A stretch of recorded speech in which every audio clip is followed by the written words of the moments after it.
Guys जरा अपनी आंखें बंद करिए और कल्पना कीजिए, आप 4 अरब साल पीछे चले गए हैं, जब न कोई इंसान है, न कोई पेड़, न ही कोई जानवर, न ही समुद्र में कोई मछलियां, सिर्फ आग उगलती हुई धरती, आसमान से गिरते हुए उल्का पिंड, हर तरफ धुआं और उबलता हुआ लावा, पत्थर। लेकिन उसी समय हमारा पड़ोसी ग्रह मार्स हमसे ज्यादा शांत था।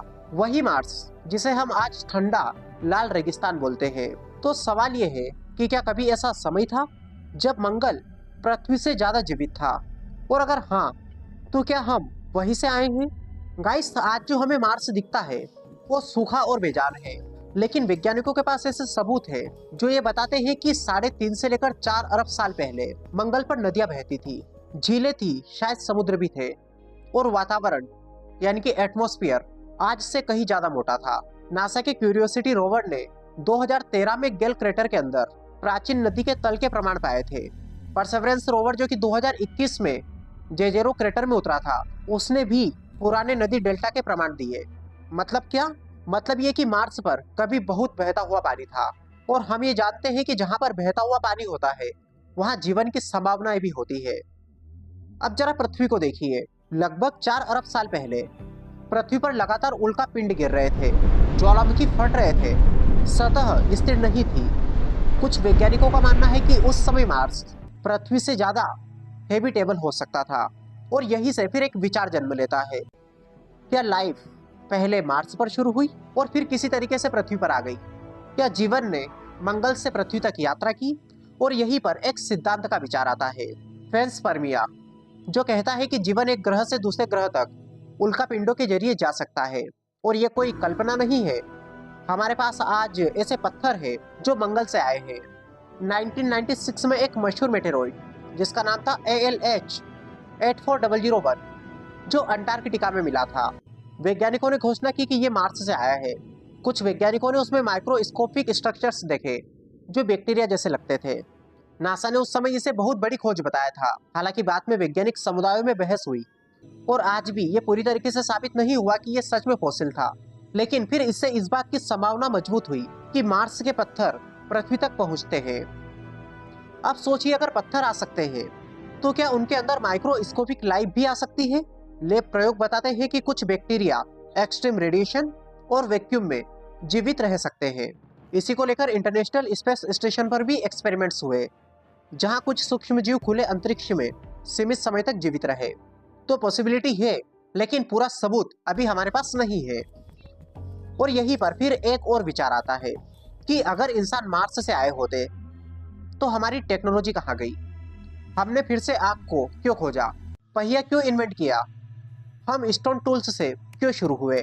अगर मार्स पर एडवांस्ड सिविलाइजेशन थी तो उनकी कोई मशीन, कोई मेटल स्ट्रक्चर, कोई आर्टिफिशियल अलॉय, कोई नए नेचुरल मटेरियल अर्थ पर हमको मिलना चाहिए था। लेकिन आर्कियोलॉजी हमको बताती है कि सबसे पुराने स्टोन टूल्स लगभग 3.3 मिलियन साल पुराने हैं, और आधुनिक मानव यानी कि होमोसेपियंस लगभग 3 लाख साल पहले अफ्रीका में विकसित हुए। यानी कि कोई एडवांस्ड टेक ट्रेस नहीं हो पाई। यानी कि advanced Martian human migration theory लगभग इम्पॉसिबल लगती है। गाइस, ह्यूमन डीएनए का 98% हिस्सा चिंपैंजीज से मिलता है। हमारे जीन्स प्लांट्स, बैक्टीरिया और एनिमल्स से भी जुड़े हुए हैं। मतलब यह है कि हम पृथ्वी के जीवन परिवार का हिस्सा है। अगर हम मार्स से आए होते तो हमारा जेनेटिक ट्री अलग होता, लेकिन ऐसा नहीं है। लाइफ ऑन अर्थ एक कॉमन एंसेस्टर है, जिसे वैज्ञानिक बोलते हैं लूसा, यानी कि लास्ट यूनिवर्सल कॉमन एंसेस्टर। मतलब कि पृथ्वी पर जीवन का विकास यहीं से शुरू हुआ, ना कि मार्स से। लेकिन फिर एक और जिज्ञासा हमारे मन में उठती है कि अगर मार्स पृथ्वी से पहले जीवित था तो फिर वो मरा क्यों, और अर्थ बची क्यों रह गई? तो हम इसकी गहराई में चलते हैं। देखिए, मार्स पृथ्वी की तुलना में छोटा ग्रह है। उसका कोर जल्दी ठंडा हो गया, उसका मैग्नेटिक फील्ड खत्म हो गया। मैग्नेटिक फील्ड क्या करता है कि यह सूर्य की रेडिएशन से ग्रह की सुरक्षा करता है। जब मार्स का मैग्नेटिक शील्ड खत्म हुआ तो फिर सोलर विंड ने उसका एटमॉस्फेयर धीरे धीरे उड़ा दिया, पानी इवापोरेट हुआ, सरफेस ठंडी और सूखी हो गई। अर्थ इसलिए बची रह गई क्योंकि अर्थ का मैग्नेटिक फील्ड अभी भी एक्टिव है, प्लेट टेक्टोनिक्स है, एटमॉस्फेयर स्टेबल है, और यहाँ पर लिक्विड वाटर लगातार बना रहा। यानी कि अर्थ ने जीवन को बचाए रखा।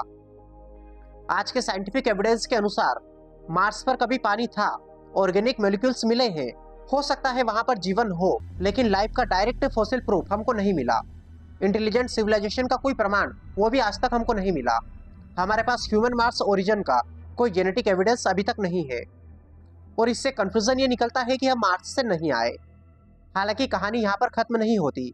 असली सवाल ये है कि अगर हम मार्स से नहीं आए तो क्या जीवन सिर्फ पृथ्वी पर ही है या पूरा ब्रह्मांड लाइफ से भरा हुआ है। ये एक ऐसा सवाल है जो सदियों से इंसान के दिमाग में चलता रहा है। शायद हम मार्स से नहीं आए, लेकिन शायद हम सब तारों की धूल से बने हैं। हमारे शरीर का हर एटम किसी पुराने तारे के अंदर बना। आयरन सुपरनोवा से आया, कार्बन किसी तारे के कोर में बना। मतलब हम मार्स से नहीं, लेकिन हम सच में कॉस्मिक ओरिजिन रखते हैं। और मार्स कभी ज्यादा शांत था, पृथ्वी ज्यादा हिंसक थी, लेकिन बावजूद इसके अर्थ पर जीवन बच गया। लेकिन अगर हम मार्स से नहीं आए तो फिर जीवन की शुरुआत आखिर हुई कैसे। और फिर यहाँ पर एक नाम आता है, अबायोजेनेसिस।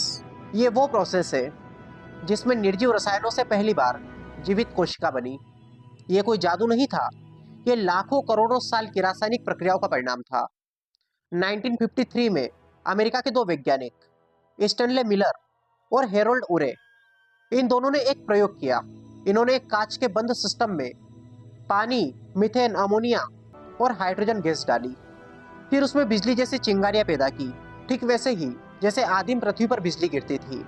फिर कुछ दिनों के बाद उस मिश्रण में एमिनो एसिड बन गए जो जीवन की बेसिक बिल्डिंग ब्लॉक्स है। इस प्रयोग को कहा जाता है मिलर उरे एक्सपेरिमेंट। इसका मतलब यह था कि जीवन की ईंटें प्राकृतिक परिस्थितियों में बन सकती है। लेकिन फिर यहाँ पर एक विचार उठता है कि अगर पृथ्वी पर यह संभव था तो मार्स पर क्यों नहीं। और इसका कारण वही सिंपल सा है कि मार्स छोटा था, उसका मैग्नेटिक फील्ड जल्दी चला गया। गाइस, 2015 में नासा के मावेन मिशन ने यह कंफर्म किया था कि सोलर विंड ने मार्स का एटमॉस्फेयर धीरे धीरे स्ट्रिप कर दिया।